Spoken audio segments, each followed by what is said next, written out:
We are talking Zombie Werewolves Attack from 2009, directed and co-written by Christopher Green. And this is a ultra-low budget, schlocky B-movie horror comedy put out by Troma. And, well, yes, you can guess it's probably fairly obvious in the title about what it's all about, but let's discuss. It focuses on a group of kind of stoner friends who are having an evening when they're sitting around playing video games, drinking, smoking weed, etc. However, this is a full moon, and this alpha werewolf has kind of blown into town and has infected a whole group of people with lycanthropy, and they are turning into werewolves and attacking en masse. Our group of friends find a werewolf hunter, and will they survive the night? What will happen? You'll have to watch the movie and find out. So let's discuss. Now, this looks like it's a movie made for practically zero money by a group of friends more than anything else. What works in this movie's favour? I mean, it's a kind of fun concept, I suppose.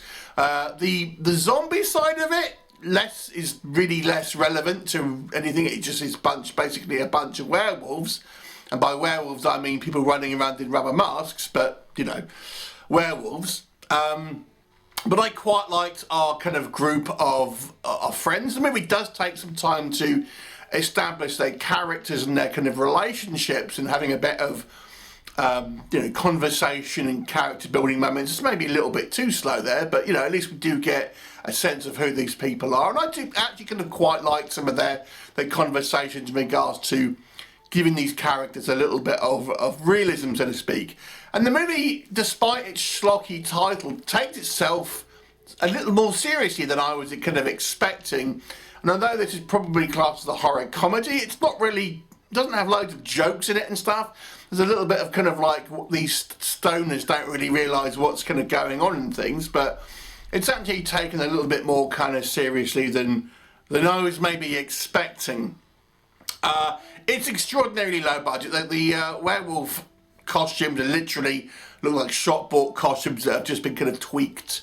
But it's a kind of a fun sort of guerrilla film in some ways, if you don't mind kind of micro-budget movies. It is quite short. It's only about sort of 70 minutes long, so when the action gets going, it's it has some ideas here. I quite like the fact that we have this kind of group of friends discussing what to do and kind of like the strategies about how they're going to deal with it.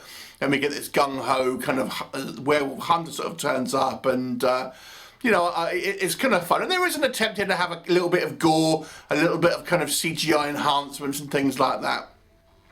But let's be real, let's talk about what doesn't work. I mean, this is an extraordinarily low budget movie. So anyone wanting any type of production value will be sorely disappointed with this one, as it is very, very low budget, and no way would be appealing to, I would say, the masses. The costumes, as I say, do look like just shop-bought Halloween masks. You can kind of see the holes around the eyes and things like that. And although they have been tweaked, obviously they still kind of look like just shop-bought masks and things. The actual zombie side of stuff is really not apparent. There's one line of dialogue where they kind of mention that some of the werewolves are undead, but that's kind of it. I mean, it's just like a throwaway line, and it's like, doesn't really have any relevance. They even kind of reference these people will probably turn back to human in the morning, so it's kind of like, well, where's the zombie side of stuff really sort of come into it? It just seems like an afterthought, to be honest. The movie is a little slow to start, I have to say, although I appreciate the fact this movie does have some character building in it. It's slow. I mean, the first kind of half an hour or so is effectively a bunch of guys sitting around on a couch talking crap to each other. So yeah, it takes a little while to get going, and I feel it could have done the character moments maybe with a little bit more one-to-one moments on different locations and things like that. So it's a little bit on the kind of the slow side to start. And the whole movie is extraordinarily low budget and just very sort of silly. As you'd expect, the acting and things like that, and kind of the production value is extraordinarily amateurish. So if you're going to like that sort of film, you're going to have to bear that in mind. So overall, you know, is this an enjoyable movie? It certainly, I think, has an element of fun to it, if you don't mind the extraordinarily schlocky kind of style of movies. It doesn't outstay its welcome. I do think there is some entertainment value to be had, but because of the kind of the low budgetness of it and the kind of the maybe ill thought out plot to a degree, I'm going to have to give it a 3 out of 10. Have you seen it? What did you think of it? Leave me a comment and I shall look forward to seeing you next time. Bye for now.